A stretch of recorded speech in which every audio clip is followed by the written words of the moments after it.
Mwanangu, hadithi ya maisha yetu ni fupi sana. Simulizi zetu hapa duniani mwisho wake ni kifo.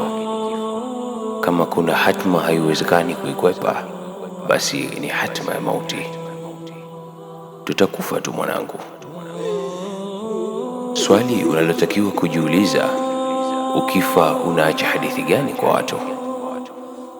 Watu ambao watafurahia kifo chako au watahuzunishwa na msiba wako?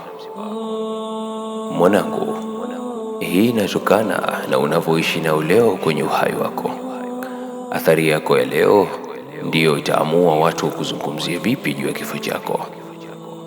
Mwanangu, tunaishi maisha yetu leo kwa ajili ya kuwatafutia watu watakaokusanyika kwenye mazishi yetu ili kutumwagia mchanga juu ya makaburi yetu. Mwanangu, baada ya kila mpango wako, usikisahau kifo kwenye ratiba zako.